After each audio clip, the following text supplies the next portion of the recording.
Sobrang tricky talaga ng sitwasyon sa Pilipinas ngayon, mga pare. May malaking pangyayari sa Asia na nangyayari, pero parang hindi masyadong napapansin ng marami. Pero pag sumabog yan, tiyak tayo ang magdudusa.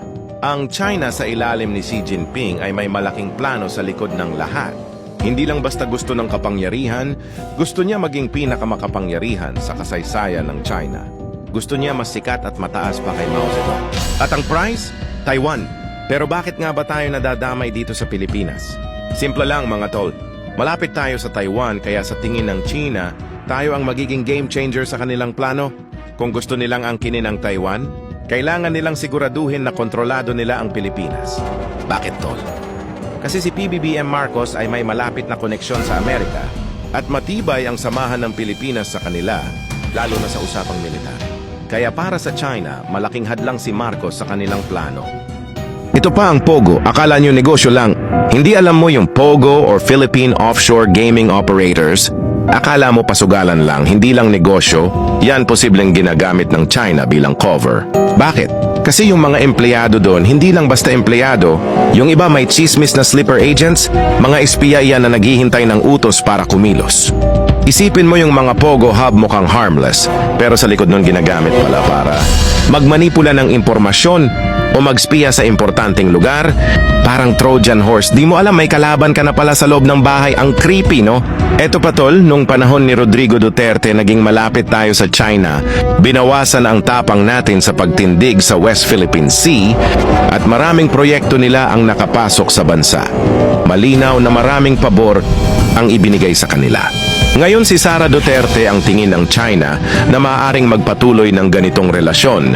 Parang best choice nila si Sara para ituloy ang dating dynamics. Pero eto ang problema. Si Marcos medyo unpredictable si PBBM kasi close siya sa Amerika at may malakas siyang trade at military alliance sa kanila.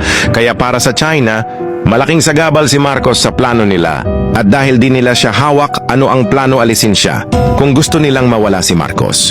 Ang unang hakbang impeachment. Pero eto ang freaky part. May malakas na kakampi si Marcos sa Kongreso. Si Speaker Martin Romualdez, hindi lang siya pinsan ni Marcos, political powerhouse din siya. Kaya hindi madaling ma-impeach si Marcos hanggat nandyan si Speaker Romualdez. Anong solusyon? Siraan si Romualdez gamit ang trolls, fake news at chismis unti-unting pahinain ang posisyon niya. Kapag naalis si Romualdez, papalitan siya ni Congresswoman Gloria Macapagal Arroyo sa Speaker of the House of Representatives. At mas madaling mapalitan si Marcos ng isang leader na pabor sa China. Kung hindi uubra ang impeachment, may plan B. Ang China gagamitin ang konsepto ng national emergency para alisin si Marcos at ilagay si Sara Duterte bilang presidente, parang isang biglaang takeover na kunwari para sa bayan pero may malalim na agenda. Ito'y posibleng gawin sa ilalim ng maskara ng patriotismo, pero ang totoo, ito'y power grab. Isang malaking babala. Kung magtagumpay, ang China gagamitin lang nila ang Pilipinas bilang bahagi ng kanilang plano para sakupin ang Taiwan. Pero sino ang kawawa? Tayo rin maaari tayong masangkot sa isang giyera na hindi natin ginusto.